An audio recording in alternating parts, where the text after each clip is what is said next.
Estamos começando novamente aqui pela TV Assembleia, mais um Personalidade. O programa feito para lançar luz, para que a gente conheça os alagoanos ou não alagoanos, às vezes que fazem muito por Alagoas, mas, sobretudo, os alagoanos que têm uma história para contar, né, que servem de referência para nós alagoanos. Eu estou falando, o meu convidado de hoje, o nosso convidado, o convidado do Personalidade, é um poeta, um jornalista, um poeta, que há muito tempo saiu aqui de Alagoas, saiu rapazote, mas que dedica a sua vida especialmente à poesia e à luta com a terra, a luta com o gado, a luta que ele já tinha aqui. A gente vai conhecer. Então, daqui a pouco eu falo tudo. Eu estou falando de José Inácio Vieira de Melo, nosso querido poeta José Inácio. José, prazerzaço estar com você aqui no Personalidade, para a gente conversar, para que o alagoano conheça um pouco mais desse conterrâneo que anda lá para as bandas da Bahia. Uma vez eu li um poema seu aqui não, no outro programa que eu tenho, Alagoas Arte e Cultura, e quando depois de ler o poema, eu disse, não, esse poema é do Zé Inácio Vieira de Melo, poeta que está lá para a banda da Bahia, que uns dizem que é de Palmeira, outros dizem que é de Arapiraca, mas ele é mesmo de Olho d'Água do Pai Mané. Começa a história, porque há uma mítica em torno de onde é o poeta, de onde vem o Zé Inácio. Bom dia, boa tarde, boa noite. Aqui é assim, passa nos horários todos, né? Pois bem, bom dia, boa tarde, boa noite. É uma satisfação conversar com você, Paulo Poeta, meu amigo, meu conterrâneo, e com todas as pessoas que vão nos assistir, que estão nos assistindo, enfim, com essa alagoanidade que me acompanha, assim, com muito, sabe, sentimento, sabe? Eu sou alagoano, definitivamente alagoano, e por mais tempo que eu esteja fora de Alagoas, quanto mais passa o tempo, mais alagoano eu me sinto. E sempre estou retornando às Alagoas, até porque meus pais moram em Palmeira dos Índios, né? E meu irmão é médico em Palmeira dos Índios e em Arapiraca, tem casa em Arapiraca. Então, tem toda a família vivendo em Alagoas ainda e os amigos da literatura que são família também, Chico de Assis, Carlito, Paulo Poeta, Milton Rosendo, Marta Eugênia de Oliveira, várias outras pessoas pelas quais eu tenho muito carinho. Pois bem, eu nasci no povoado de Olho d'Água do Pai Mané, que pertence ao município de Dois Riachos. Nasci lá. E vivi lá até os 3 anos de idade. Quando eu estava com 3 anos de idade, meus pais se mudaram para Palmeira dos Índios. Consequentemente, eu fui com eles, né? Aos 3 anos. E permaneci lá até os 8. Com 8 anos, quando eu estava com 8 anos, minha família mudou para Arapiraca. E aí eu passei a infância, né, o resto da infância e adolescência, uma parte da adolescência em Arapiraca. Mas já assim, aos 15, eu fui para Maceió. E aí em Maceió eu fiquei 4, 5 anos, 5 anos. Estudava no Sagrada Família. Morei em Pajuçara primeiro, depois fui para Jacarecica, morei numa pensão perto do Bom Preço, no Prado, não, no centro da cidade, do Bom Preço, que tem perto da Igreja Matriz, que tinha, eu tenho, né? Enfim, então, os meus 20 anos são assim, de Alagoas, então não tem quem tire isso, do nascimento aos 20 anos, nessas cidades maravilhosas, né? No povoado onde eu nasci, em Palmeira dos Índios, Arapiraca, e na nossa gloriosa capital, Maceió.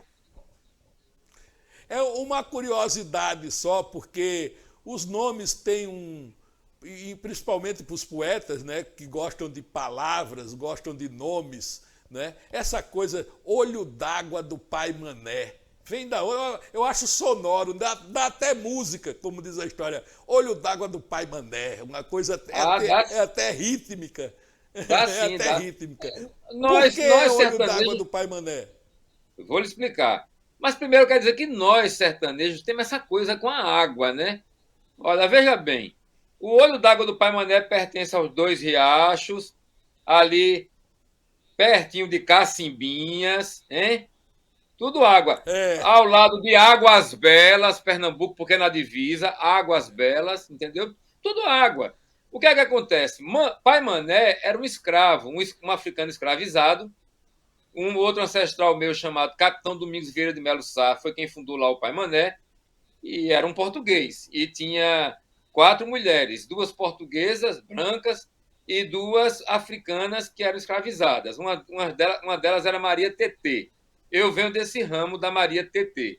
E o Pai Mané era o escravo que era o reprodutor. Né? Não tinha isso, o homem que cobria, né? Pois bem, e como ele sabia que não ia ser muito maltratado por conta desse destaque, né? De ser o reprodutor, veja bem. Aí ele fugia. E em uma dessas fugas, ele foi encontrado numa grota que tinha um olho d'água. E aquele olho d'água passou a ser chamado de olho d'água do Pai Mané. Que maravilha, maravilha de história. Inácio, bom, mas você disse que ficou lá até 3 anos. Depois, Palmeira dos Índios. Palmeira, então, foi assim a cidade onde você teria começado os estudos, grupo escolar, essas coisas. Como é que foi lá em Palmeira? Em Palmeira, eu entrei para a escola aos 7 anos de idade. E a nossa vizinha, dona Edileuza, era professora. Entende? Aí, quando eu entrei, com 3, 4 meses, eu já estava alfabetizado. Não tinha esse negócio de passar 5, 6 anos na escola para aprender. Não, aprendi logo quando eu entrei com 7 anos também, né? E só estudei o primeiro ano. O nome da minha professora é Edileuza. O esposo dela era funcionário do Denox. E tinha uns 8, 9 filhos. Formou todo mundo. Era seu José Lessa, um homem rigoroso. É. Mas só que eu só estudei um ano. No ano seguinte, eu fui para Arapiraca e lá eu fui estudar num colégio que tem um nome terrível, né? O Colégio 31 de Março, que era a data da Eita! Revolução. Era assim que se dizia, né? Pois bem. Mas no ano seguinte eu saí para o Colégio Cenecista Nossa Senhora do Bom Conselho. Aí eu permaneci até terminar o ensino, que chama de ensino fundamental, né? Porque o ensino médio eu fiz em Maceió, no Sagrada Família. Essa verve de poeta surge quando? Antes eu queria, para a gente ir lá atrás mesmo, para a gente dizer, porque a gente começa a falar, mas Inácio tem pai e mãe. Quem era a mãe e quem era o pai de Inácio? Que faziam, né? E como foi esse traquejo com pai e mãe? A infância lá do Graciliano, ele disse que foi braba. A mãe era braba e o pai era brabo. Como era o Zé Inácio aí? Eu garanto a você que a minha mãe era muito mais braba do que o pai e a mãe do Graciliano juntos. Isso eu garanto a você. Garanto. Você tem uma ideia como foi o Rojão. A minha mãe, Inácia Rodrigues de Santana, ela é pernambucana de Águas Belas. Ela é descendente de holandeses com os índios Funiô. Você sabe que ainda hoje na cidade de Águas Belas, tem a aldeia Funiô, né? E aí minha mãe ficou órfã de mãe aos 11 anos, sem contar que antes, acho que com 7, 8 anos, ela morreu afogada e foi ressuscitada pelos mascates que passaram por lá, deram umas orientações Eita! e conseguiram ressuscitar ela. Ela passou a ser chamada de morta e viva. Aí a mãe dela morre quando ela está com 11 anos, quando ela havia entrado para a escola, quando ela estava descobrindo as letras e encantada com aquela professora loira. Lembre-se que naquela região de Pernambuco tinha muito loiro por conta dos holandeses, né? A mãe morre e ela também perde a professora e perde a oportunidade de conhecer o universo dos livros e das letras. Foi ser dona de casa aos 11 anos. Só que aos 14 já casa com um menino de 18 do olho d'água do pai Mané, chamado Aloysio Vieira de Mello, meu pai, que foi criado por uma tia e aos 12 anos já trabalhava para se sustentar e só estudou 6 meses na vida. Esses são meus pais, Aloysio Vieira de Mello, lá do pai Mané, do Riacho, e Inácia Rodrigues de Santana, lá de Águas Belas, Pernambuco. Lembrar que é divisa, viu? A cidade é confrontante com a outra. É só atravessar o rio, já está em Pernambuco. Teve muitos irmãos. Minha mãe teve 9 filhos. Dos Eita, 9, danou-se. 5, dos 9, 5 vingaram. Quase idade, como se vivesse na Idade Média, né? Quase 50% dos filhos morreram, né? De 9 escaparam 5. E os 5 que estão vivos, graças a Deus, somos 5 homens. Desses 5, eu sou o do meio, portanto, sou o terceiro. Eu sempre me entendi como terceiro filho. Mas aí, lá para 2014, eu parei para pensar, ela teve 9 filhos, eu sou qual desses? Fui para perguntar a ela, eu sou o sétimo, o sétimo. Foi Beleza, por que isso que eu escrevi o maravilha. livro 7. O livro 7 parte disso, né? Esse Ah, livro aqui, cadê? Está aparecendo? Tá. tá Esse aparecendo, livro tá foi por conta aparecendo. disso e de vários outros mistérios que envolvem o número 7, né? A gente fala disso mais Bom, adiante. mas a gente estava em Arapiraca. E Arapiraca fez lá o primeiro, que a gente chamava o primeiro grau, né? Que vai É, até o oitava, primário, oitava né? série. O primário, Não, o primário, não, eu fiz o primário e primário fiz e o ginásio. ginasial. Ginasial. Exato. Que hoje se chama de ensino fundamental 1 e ensino fundamental 2. Sim, agora me diga, a verve de poeta nasce desde aí? Ou só quando veio cá para Maceió? Como foi? Olha, a coisa do poeta surge sem entendimento do que seja um poeta quando eu me alfabetizo. Ali eu já fiquei Ah, fascinado pelos Antes mesmo de ser alfabetizado, minha mãe comprou. A única livro que tinha em casa era um dicionário, na verdade, dividido em 3 tomos, 3 livros. E eu ficava olhando para aquelas manchas gráficas, aqueles grafitos. O cara não corrigiu meu nome, José Inácio Vieira de Mello. Mas vamos voltar. Aí os grafitos, tá entendeu? vendo, Renê? Você corrija depois. Pois bem. Aí, escute só, eu ficava olhando para aquelas manchas gráficas, impressionado. Aquilo era um mistério para mim. E quando eu consegui juntar letra com letra, formar sílaba, formar palavra, nossa, aquilo ali foi um encanto. E eu só vivia agarrado com o dicionário, lendo a sinonímia das palavras, os significados, mesmo sem entender, porque eu lia aquela palavra, às vezes até com acentuação, com a tônica errada, que eu não tinha entendimento do que fosse uma tônica ainda. E aí, mas lia. Olha agora, E vamos. Sem querer lhe interromper, já lhe interromper. Vamos olhar se o nome tá certo agora. tá assim, agora Parece que tá. está. Mate o Agora. homem, mas não erre o nome. Tá bom, tá bom. Pois bem, aí naquele Desculpe, momento ali. desculpe a nossa falha. Até no Bial tem falha. Então aqui também Oh, tem que ter. tranquilo, tranquilo, fique tranquilo. Pois bem, aí naquele momento já tinha esse encanto com a palavra, com o livro. E Isso. aí, 8 anos em Arapiraca, aí começa a crescer, fui ser escoteiro, porque tinha vontade de andar pelo mundo, e comecei a ouvir música. Aí, nesse período aí, já com uns Mas 11, espera aí, 12 anos, você foi escoteiro. Você foi escoteiro.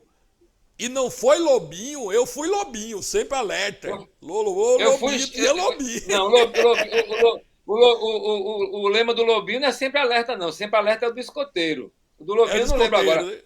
É. Então, eu fui Eu fui lobinho. escoteiro. Segundo o Juca Chaves, né? O lobinho era um menino vestido de imbecil, chefiado por um imbecil vestido de menino.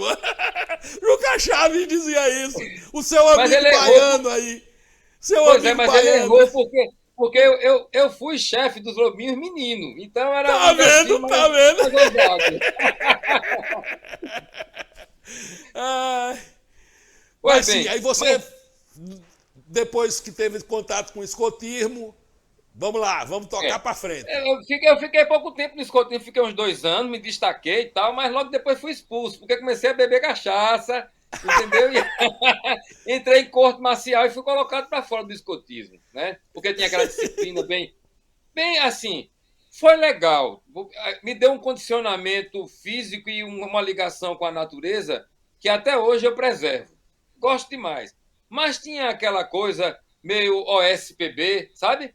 Que não se enquadrava com o menino que estava descobrindo o mundo e que queria, que admirava os hippies e berrava ouvindo Fagner e bebia cachaça e subia em cima das mesas do Clube dos Fumicultores lá em Arapiraca. Então não deu outra, né?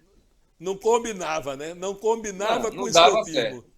E aí tem essa coisa, né? A gente está misturando um pouco as coisas. Surgiu junto o escotismo e a paixão pela música popular brasileira. Isso Ah, é, junto aquela geração de artistas que surgiu em meados dos anos 70.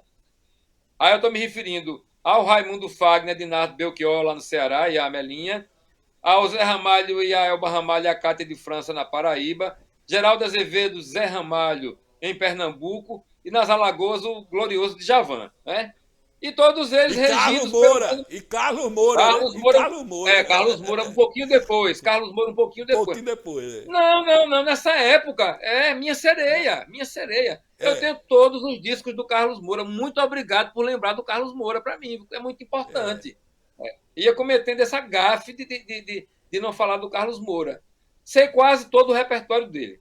Enfim, então esses caras, regidos por um maestro chamado Luiz Gonzaga, eles influenciaram demais a minha formação. E foi ali que eu descobri os poetas de livro, os poetas contemporâneos. Porque o Fagner, um magistral musicador de poemas, trouxe para a minha vida Ferreira Goulart, Rafael Alberti, Federico Garcia Lorca, Florbela Espanca, Cecília Meirelles, Patativa do Assaré e outros mais, entendeu? Porque fantástico. Eu olhava lá, tem assim, música de Raimundo Fagner sobre poema de Ferreira Goulart.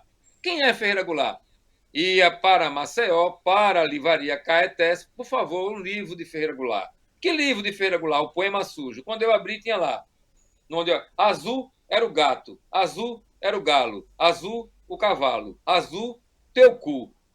Eu digo, e pode isso no livro de poesia? Era o Poema Sujo de Ferreira Goulart. E eu fiquei assim, assustado, desconfiado e ao mesmo tempo maravilhado. E a forma como ele arrumava graficamente o poema no livro não era aquela coisa que eu estava acostumado a ver na poesia de Castro Alves, que é uma outra referência grande minha, e de Patativa do Assaré mesmo, poeta popular, que é outra imensa referência que o Fagner trouxe para mim. Isso aí, então você, a primeira influência veio, a influência poética foi carregada para você pela música. Né? Pela música popular brasileira. Ela foi o leito, a água que correu no leito do rio que levou a poesia para você. Né? Exatamente. Alceu Valença lá musicando Ascenso Ferreira. Isso. E o exercício poético, o exercício da poesia? Vem pois quando? bem, surge nessa época. Quando começa? Assim, garatujar os versos, garatujar os primeiros versos e tal, é justamente nessa época da música. E muito motivado pelas letras da música da MPB, que são. Nós temos poetas extraordinários, que nem se dizem poeta, que a gente chama de letrista, mas que, às vezes, e muitas vezes, são melhores do que muitos poetas, né? Então, eu via aquelas letras ali e começava a meio que copiar aquilo, tentar fazer parecido, entendeu? E tinha cadernos, enchia de cadernos. Ouvia Lambada de Serpente, do Cacaso de Djavan. Nossa, aquilo ali eu fechava os olhos e aquela música me transportava. E eu escrevia uma berçalhadazinha ali. Foram exercícios, né? Agora, a compreensão de ser um poeta, tal, isso veio mais tarde, bem mais tarde, já quando eu já vivia aqui na Bahia. Bom, e aqui em Maceió? Aqui em Maceió, como foi? Aqui em Maceió você já estava adolescente, já estava bebendo um pouquinho mais de cachaça, tocando muita um pouco cachaça. mais de música, cantando mais, namorando um pouco. Como foi aqui em Maceió? Estudou, como foi? Eu fiz um ensino chamado curso científico, sendo que eu passei, acho que 3 anos no primeiro ano, uma coisa dessa natureza. Eu não sou nenhum modelo, né? Da coisa linear. Até porque fiz 3 anos no primeiro ano, porque eu desistia. No primeiro ano, o primeiro ano que eu fiz o primeiro ano foi em Arapiraca ainda. Só que lá em abril ou maio eu fui embora para a Bahia com 14 anos. Morar no meio do mato. Só que eu passei 90 dias e voltei. Aí vai para Maceió. Aí em Maceió, quando eu estava no meio do ano, aí o meu pai comprou um posto de gasolina em Palmeira dos Índios e disse, vai trabalhar lá e estuda lá em Palmeira, sendo que ele morava em Arapiraca já. Aí quando eu cheguei na Palmeira para trabalhar no posto de gasolina, na bomba do álcool mesmo, eu já me servia. Já sentindo o Então, cheirinho, né? a coisa não deu muito certo. Então, aí no outro ano, volta para Maceió. Aí foi quando eu fiz os 3 anos do curso científico, né? E quando eu terminei, aí sim, nesse período eu já lia, andava com Samuel Correia, que tinha um irmão, eu não lembro o nome do irmão dele, um intelectual, o cara tinha livro pra caramba, a gente chegava, e ele tinha um coração grande, deixava a gente pegar os livros, a gente devolvia o livro com capa arrancada, ele não ligava, contanto que a gente lesse. Só que a gente bebia demais, muita pitu, meu irmão, bebia demais, demais, demais. Quero lhe dizer que o álcool me atrapalhou bastante, viu? Uma fase da minha vida. Eu já tenho 20 anos que não bebo, mas me atrapalhou, porque era muito, era coisa muito louca, entendeu? Aí eu termino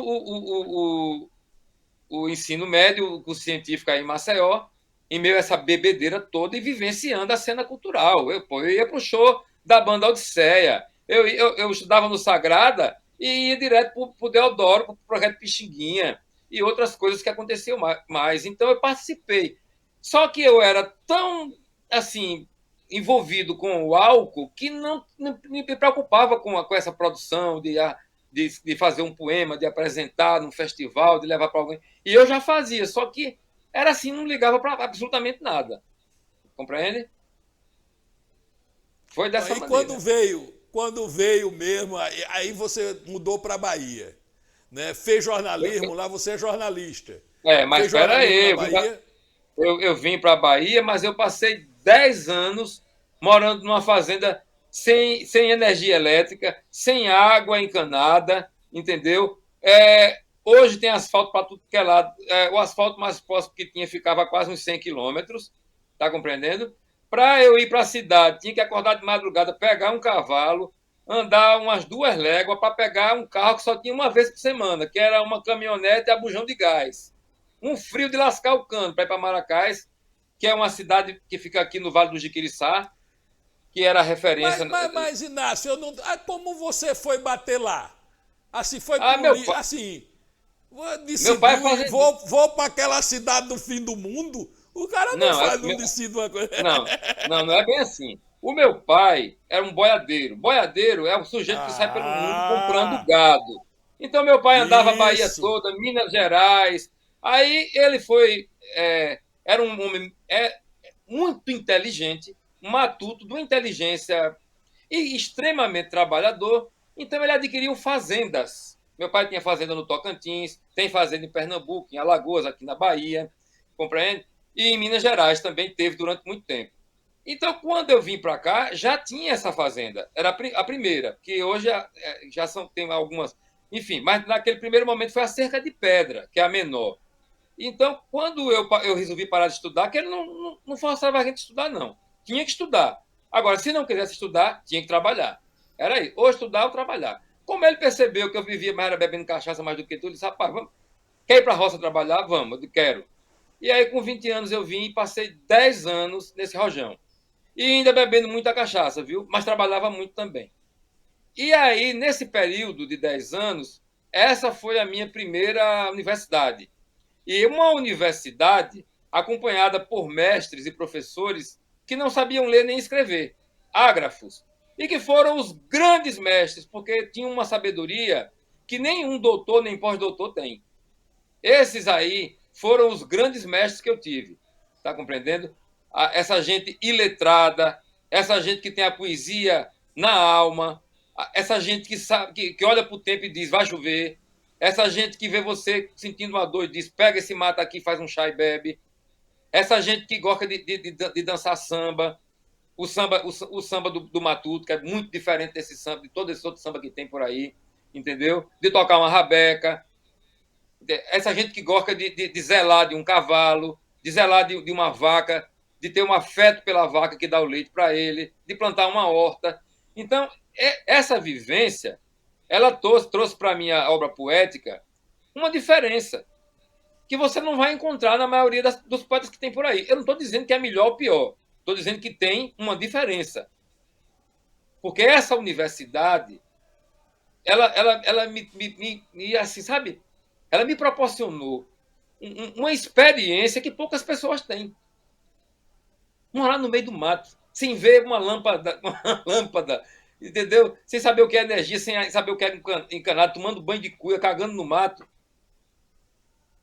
Isso aí foi uma riqueza imensa. É loita, né? E trabalhando, né? De sol a sol, como diz a história, né? De Exatamente. sol a sol, né? E nós, É, aí só talvez, depois de. Sim, fale. talvez seja por isso, assim, que na sua poesia aparecem muitos cavalos, muita animais, gado. Você, talvez, a matéria-prima da sua poesia, como você está dizendo, veio daí, né? Então, falar nisso, rapaz, vamos. A gente já conversou um bocado aqui. Então, diga um trechinho de um poema aí, para a gente adentrar logo no campo da poesia, né? A gente já começou a falar dela. Então, vamos dizer um trecho, ou ler um trecho de suas poesias aí, para a gente Olha, você já falou de animar o cavalo, coração. gado, você falou de cavalo, gado, essas coisas. Eu diria o seguinte, que a minha poesia é uma poesia que tem como pano de fundo, como cenário principal, a natureza. A natureza de onde eu vivo, entendeu? A natureza, é floresta, é mato, é caatinga, é natureza. E a natureza cósmica, porque lembre-se que existe a noite. E à noite eu deitava numa rede e olhava para o céu. E via aquela roça ali de estrelas, aquele latifúndio, e aquilo me E conduzia para outros searas. no interior, Zé, é que se vê mais. Quando não tem luz elétrica, aí é que o camarada vê, né? Exatamente. E eu tive esse privilégio, entendeu? Esse privilégio imenso. Mas já que você falou de cavalo, de imediato me veio um concerto que eu fiz chamado Concerto para Cavalos. Eu vou dizer a primeira e a derradeira parte, porque ele é longo. Ele diz assim: esses cavalos de vento, gigantes de patas mágicas, cobrem os desvãos dos signos com o seu resfolegar. Lambem as vulvas das loucas com sua aguda linguagem, inaugurando evangelhos de intensa e novas águas. O galope dos cavalos açoita sonhos no rei. A luz subsiste em lembranças de um tempo livre, sem leis. Rincha o vento da lembrança, sopranos, era uma vez. E depois a loucura em lavas lambia o musgo das asas, limpava bem suas patas reluzentes sobre as vagas. Cavalos soltos e afoitos, açoites dentro da noite, sobre telhados atônitos, sob gemidos e coitos. Bem dentro da escuridão, uma luz, um livro ardia, na longura do sertão, um jovem poeta lia, estrelas, constelações, relinchando fantasias, estrelas, constelações, relinchando fantasias, estrelas, constelações, relinchando fantasias. Ei, gado! É muito aboio, né? É. Quando você canta assim, eu lembro dos aboiadores. É, os anjos, nananana, aquelas coisas, aquelas cantoria de gado, que o cara sai tocando gado e cantando a ermo, né? Sua poesia tem um Não me pouco disso, chame né? boiadeiro, que eu não sou boiadeiro, não. Eu sou um pobre vaqueiro, boiadeiro é o meu patrão. Aê, oh. É verdade, é verdade. Zé, a gente vai exibir agora, né, antes que a gente esqueça, porque daqui a pouco tem às vezes que eu agarro na conversa aqui e a gente se esquece de mostrar as fotos. Né? Mas vamos mostrar essas fotos logo, porque aí a gente vai identificar alguns momentos desses que você falou, momentos com poetas ilustres que você já teve, que gosta de estar com eles. Então vamos ver uma sessão de fotos aí. Oba, Olha logo aí, de aí é cara, com Ledo Ivo e Salgado Maranhão na Flimar em Marechal Deodoro. Virgem Maria, aí é dois pesos pesados, aliás, três da poesia brasileira. Olha, Foi não no é ano em que ele foi brincadeira não. homenageado na Flimar. Salve, Carlito! Carlito Carlito Lima. Lima. Olha aí, ó. Ronaldo Corrêa de Brito, estou abraçado com ele. Ao meu lado de camisa verde, Lima Trindade. O barbudo da ponta, Mairangalo, grande contista romancista. E o do canto é o Márcio Souza, lá da Amazonas, que fez Med Maria, Galvez, Imperador do Acre. Nossa, escritores, meus amigos queridos.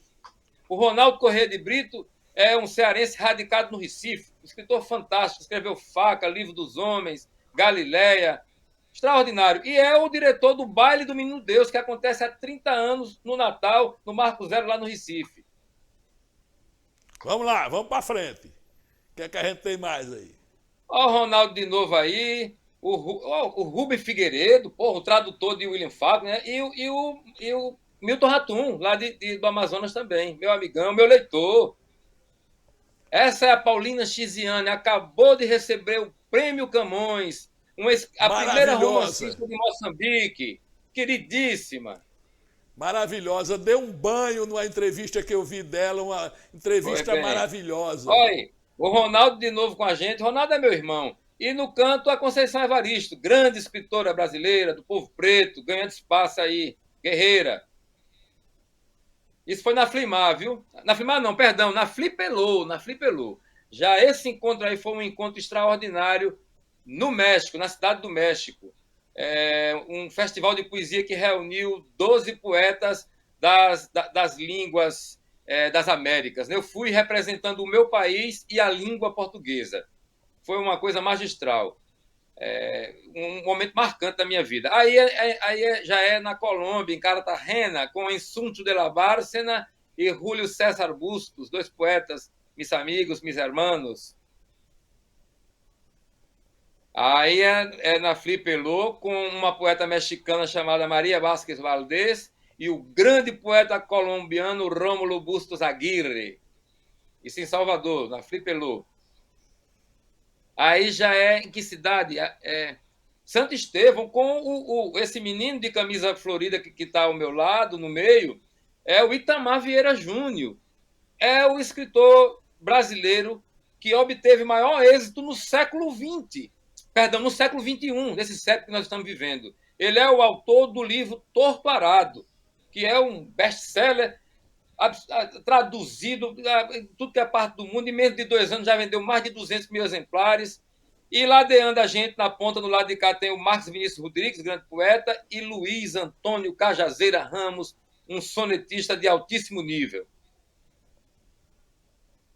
Cida Pedrosa, grande poeta do Pernambuco, que ganhou o prêmio de melhor livro do ano com um livro de poesia chamado Solo para Vialejo. Primeiro ganhou na categoria poesia o prêmio Jabuti e logo de imediato como livro do ano.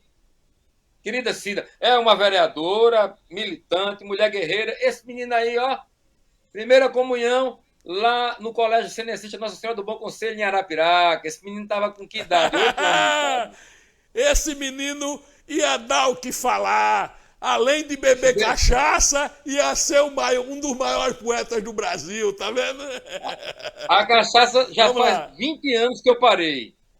20 anos, 20 anos. 20 anos. Então, 20. Olha o boiadeiro. Olha o boiadeiro. Lá na minha roça, lá na roça. Chapéu bonito, rapaz. Aí é na Flimar, quando o nosso Graciliano Ramos foi homenageado. E eu quero lembrar agora, já que apareceu o Graciliano Ramos, é que eu sou o curador da Flipelô, Festa Literária Internacional do Pelourinho, que vai acontecer do dia 17 ao dia 21 de novembro, e o grande homenageado é este homem, o maior alagoano do século XX, o escritor Graciliano Ramos, de Quebrangulo, que foi prefeito de Palmeira dos Índios. E, dentre várias atrações, uma atração de destaque vai ser o espetáculo que Paulo Poeta, Chico de Assis e Arilene de Castro vão apresentar, um espetáculo teatral que já tem quantos anos? 20 anos ou 25? 25 anos, entendeu? Eles vão comemorar no Pelourinho, na Flipelô, apresentando, fazendo a abertura da Flipelô com esse espetáculo maravilhoso. Quero agradecer desde já ao Paulo Poeta, ao Chico de Assis, à Arilene e toda a equipe desse espetáculo grandioso que vão chegar aqui à Bahia para engrandecer a Flipelô. Que é em homenagem ao Graciliano, né? Esse ano. Sim, senhor, ao Graciliano Ramos. Maravilha. Honrados com o convite, viu, Inácio? Aproveitando também, agradecer a você, estamos honrados. Alagoas estão honrada com essa homenagem que fazem ao nosso mestre Graça e, sobretudo, também com o espetáculo, né, que nós fazemos com bastante carinho para ressaltar a obra desse grande homem, grande escritor, né? Grande Dos escritor, um maiores dos da língua maiores do mundo. portuguesa.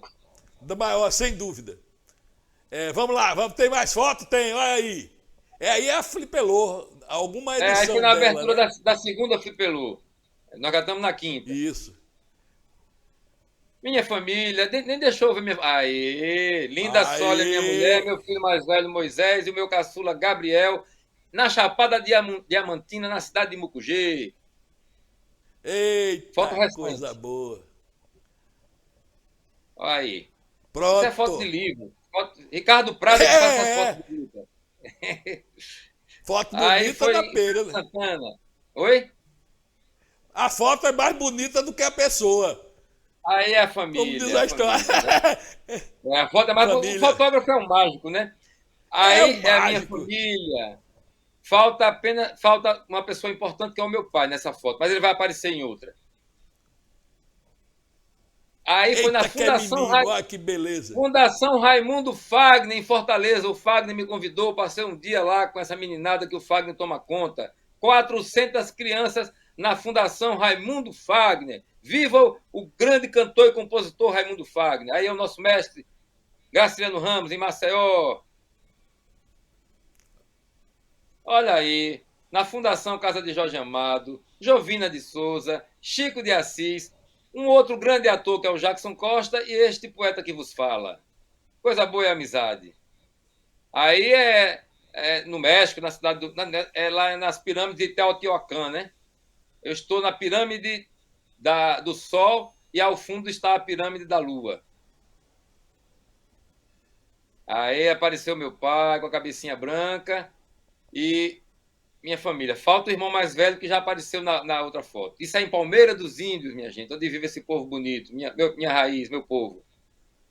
Minha mulher, aí nós estávamos, ela com 22, eu com 24, eu tenho 53, ela tem 51 agora.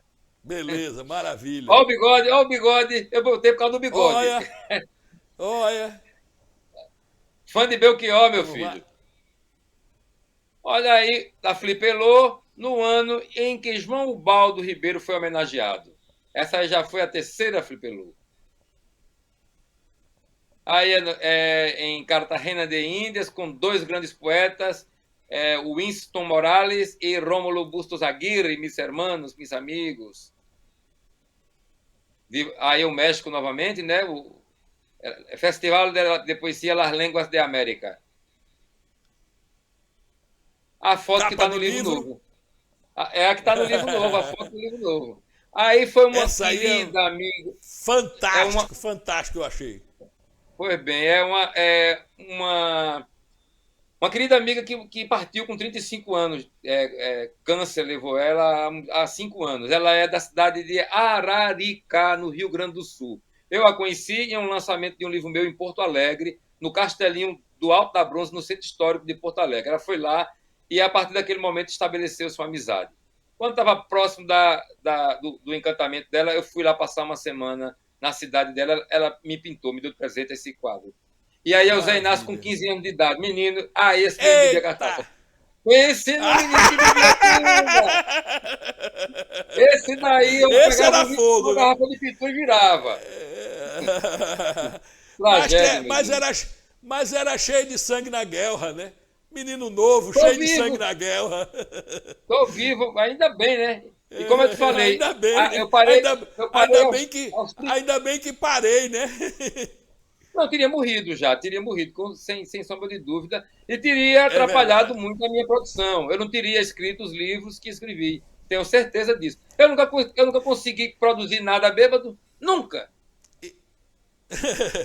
Isso é história, né, Zé? Essa coisa que o cara produz via droga ou via bêbado é pura mentira. Só embaralha a escrita. Embaralha a Eu, escrita. Como diz eu, o eu não sei, Graciliano. eu não posso falar pelos outros, eu falo da minha experiência pessoal. Eu nunca consegui produzir nada sob efeito de droga. E a droga que mais me atrapalhou na minha vida foi o álcool, né? E como eu falei, tem 20 anos que isso ficou para trás, é uma coisa que eu nem passa pela minha cabeça. Não me incomoda. Graças a Inclusive, Deus. eu vou para a baia e amanheço o dia em bares com os amigos. Eu já tive com você em altas farras e você sem beber.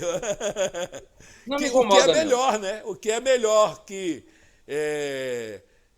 o que você busca é a sociabilidade, né? E que não precisa da bebida para isso. Né? Você pode ter Exato. sociabilidade sem usar a bebida, pode tranquilamente. Né? Principalmente os que não podem usar, né? Porque, como qualquer droga, tem aquelas pessoas que não podem, que se usar É o meu prejudica caso. É o tudo, meu como diz a caso. história.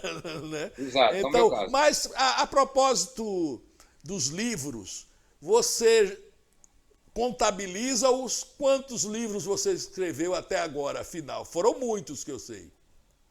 Muitos não, mas não são poucos também. Não, São 9 peraí, livros. vamos fazer melhor. Vamos jogar as capas deles aí, você vai falando deles. O Renê, por favor, olha aí. Vamos Aí, lá. esse é o meu quarto livro de 2007, A Infância do Centauro. Essa capa maravilhosa é de Juraci Dória, um grande artista plástico de Feira de Santana. Vamos pro É um outro. livro. Essa daí é uma antologia, né? Que reúne poemas dos meus 6 primeiros livros. Ela foi organizada e os textos, os poemas selecionados por Igor Fagundes, que é um poeta e ensaísta da Universidade Federal do Rio de Janeiro, que fez tese de doutorado sobre minha poesia. Então a editora convidou ele organizou esse livro com poemas meus. Aí é o meu 6º livro, Pedra Só, que é o nome da minha roça, na Chapada Diamantina. É o meu 6º livro, um livro que eu gosto muito, por sinal. Capa de Ricardo Prado, fotógrafo que me fotografa também há muito tempo. Aquelas fotos que eu apareço bonita é mágica de Ricardo.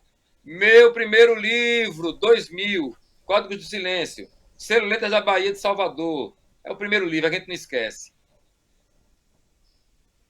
Esse daí é o 6º, tem 2 capas diferentes, uma preta e uma branca, Entre a Estrada e a Estrela. 6º não, perdão, é o meu 8º livro, 8º, publicado em 2017. Aí foi uma antologia numa coleção importante, da qual faz parte Manuel Bandeira, Ledo Ivo, Antônio Carlos Sequim, vários poetas. Eu sou o mais jovem da coleção. Eles chamavam o autor e a gente escolhia 50 poemas da nossa obra. Esse é o meu 3º livro, 2005, A Terceira Romaria. Essa capa maravilhosa é de Ramiro Bernabó, o mesmo artista que fez essa capa do livro novo, que é Garatuja Selvagem, que está aqui. Né? Isso aí é uma escultura em jaqueira com 5 metros de altura. Ramiro Bernabó é filho de Caribé, um grande artista. Olha aqui o livro novo, Garatuja Selvagem. Compre meu livro, por favor. Entre em contato comigo. É o meu 9º Como é livro. que Saiu faz? tem um mês. Como é, Hã?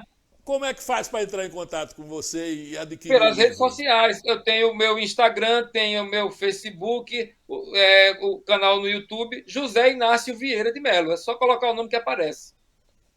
Opa, Viu? beleza. Aí a outra capa do Entre Estrada e a Estrela, que apareceu uma branca, agora uma preta. Ele tem 2 capas, né, como eu falei. De Felipe Stefani, o surfista de Santos. Aí é o 2º livro, Decifração de Abismos, capa de Ramiro Bernabó também, filho de Caribé, lançado em 2002 esse livro, gosto muito dele. Roseral, o livro mais doido meu, de 2010. Ganhei um prêmio, na época, um prêmio bom. Em 2010, 50 mil era um bom dinheiro. Um livro cheio de... É um livro que eu vim até o 4º livro com uma proposta de poesia terral, telúrica, de contemplação, de louvação da natureza, tal. De repente escrevo um livro beirando a pornografia e iconoclasta, entendeu? Quer dizer, chutei o pau da barraca, mas deu certo. A capa é de Daniel Biléu. Aí já é o 7. O 7 tem 3 capas diferentes. Cada capa com 700 exemplares. É um livro que tem 7 poemas. Cada poema dividido em 7 partes, cada parte dividida em 7 estrofes com um verso de 7 sílabas. 7 é a exaustão. Tá aí. Essas capas maravilhosas são de Alina Beltrão, artista plástica de Olinda, uma moça linda como as capas que ela fez para o meu livro. Maravilha, maravilha, Inácio. Veja bem, para onde caminha a sua poesia agora? O que é que você está pensando dela? Qual o momento poético que vive o Inácio? Olha, a minha produção poética, ela estranhamente, porque eu vivo na periferia da periferia, nós nordestinos somos tratados como periferia. E eu não moro na capital da Bahia, eu moro a 360 quilômetros de Salvador. E eu não sou baiano de nascimento. E esse meu sotaque, quando eu abro a boca, eles dizem logo assim: você não é daqui. Está compreendendo? Você não é daqui. Eu sou curador dos grandes eventos da Bahia desde 2005. Enquanto existiu Bienal do Livro da Bahia, um dos maiores eventos do Nordeste, um evento que dura 10 dias, pelo qual passavam 300 mil pessoas, eu era o curador. Eram 3 curadores. Toda edição mudava os outros 2 e eu permanecia. E isso incomodava muito. E a Flipelô, quem pensou a Flipelô foi Miriam Fraga, que já partiu para a imensidão, diretora executiva da Fundação Casa de Jorge Amado desde a sua fundação, e foi vitalício, ou seja, ela partiu para a imensidão e quem assumiu foi sua filha, que hoje está no comando, Ângela Fraga, que, diga-se de passagem, é uma administradora extraordinária. Nós pensamos a Flipelô, Miriam Fraga e eu, mas quem conseguiu realizar, quem conseguiu a verba, quem conseguiu foi Ângela Fraga de Sá. E quando ela conseguiu, nós não éramos nem tão próximos, porque eu era próximo da mãe dela. Ela ligou para mim e disse: Inácio, eu consegui, e peguei os arquivos aqui e já estava tudo determinado. Você que vai ser o curador. Eu digo, vamos trabalhar. E de lá para cá, de 2017 para cá, estabeleceu-se uma, mais que amizade, uma irmandade entre Ângela Fraga e Zé Inácio. Sou eu. Então, eu sou o curador da Flipelô, que é um evento que tem tudo para se tornar um dos maiores do Brasil. Já é uma referência, entendeu? Já é um evento grande. Começou médio e já é um evento grande. E vai crescer muito mais. Por quê? É na primeira cidade do Brasil, é num centro histórico extraordinário, que tem uma força e uma história impressionante, que é o Pelourinho. E é um lugar encantador. Então, só tem como crescer, só está crescendo, cada vez mais crescendo. O que atrapalhou esse crescer galopante foi a pandemia. Porque o ano passado a Flipelô foi completamente virtual. Era a maneira que tínhamos de fazer alguma coisa no planeta. No planeta, né? Quem era louco em 2002, em 2020 sair para aglomeração? Ninguém, né? E agora nós estamos fazendo no formato híbrido. Ou seja, aquilo que aconteceu em 2019, 2018, 2017, que eram todas as apresentações lotadas e com gente do lado de fora, que se fizesse 2 apresentações de cada um, ainda sobrava gente, não vai acontecer, porque onde cabe 1.000 pessoas, nós só vamos poder botar 400. É lei. E nós seguimos a lei. Mas ainda assim estamos muito felizes de poder fazer o evento nesse formato híbrido e contando com a participação de artistas dos mais diversificados matizes de todas as regiões do país e de várias partes do mundo. Sobretudo dos artistas de Alagoas, porque este ano nós estamos homenageando uma glória do Ocidente, que é o mestre Graça, Graciliano Ramos. Então, tem esse lado dessa pessoa que é um tabaréu, que sou eu, mas que se coloca no lugar de fazer as coisas, que faz com muita paixão e responsabilidade, e por isso as coisas acontecem e dão certo. Eu não tenho medo. Eu tenho honestidade, tenho coragem e paixão. Aí vou e faço, e as pessoas me chamam de pronto, a minha palavra é essa. Pronto, vamos fazer. Né? E no que se refere a mim. Diz o Matuto, né? Como diz o Matuto, não tenho sobroço. Né? Eu não tenho eu sobroço. Eu sou matuto, mas a minha alma é matuta. Aí meu filho diz, pai, você fala que você é da roça, você não. Eu digo, meu espírito, minha alma é da roça, eu sou um tabaréu. Quem olha na minha cara, é como diz Salgado Maranhão, num poema extraordinário, né? Já sabe de onde eu venho. Pela moldura do rosto e pela pele de amendoim. Só não conhece os desertos que trago dentro de mim. Aí por aí vai. Isso é Salgado Maranhão, glorioso poeta, né? Meu irmão. E a minha poesia, separando esse lado do produtor cultural, que esse é o lado do cara que está fazendo tudo o tempo todo. Mas tem um cara que escreve a poesia. E um cara exibido, que gosta de exibir o poema e de se exibir junto. Eu sou amostrado. Pensa num cara amostrado. Tá entendendo? Agora, quem se exibe, quem se amostra, tanto está suscetível ao aplauso quanto à vaia. Não é? Não é porque você tem um vídeo bem feito, tal, aí que você vai olhar desse, que porcaria o poema desse cara. Então, quem se exibe, que fique sabendo que o retorno vem. Né? Que aguente, né? Aguente. E nesse sentido, meu amigo, eu não tenho do que me queixar, não. Eu não tenho do que me queixar. A minha É uma poesia... coisa interessante no seu trabalho. Raros são os poetas que gostam de dizer os seus versos. E mais do que isso, alguns que se metem assassinam os próprios versos. No seu caso, não.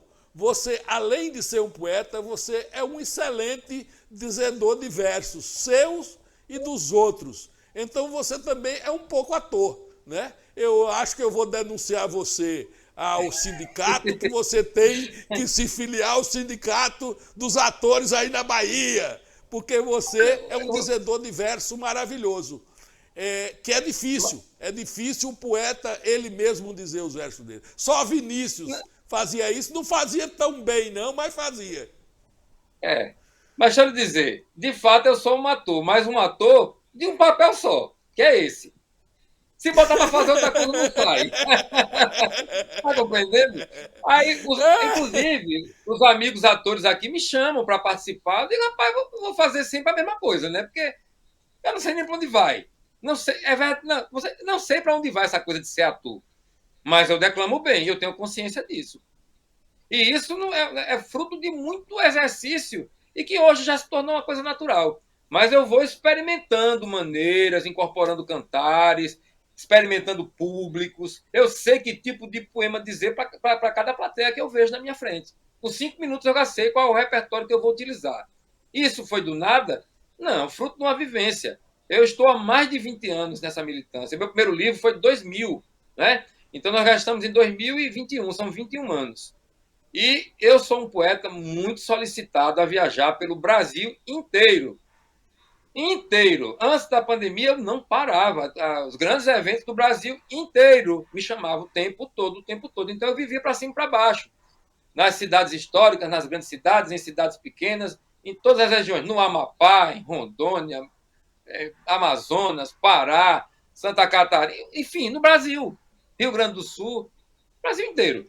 E aí também comecei a ser chamado para ir para os países da América Latina.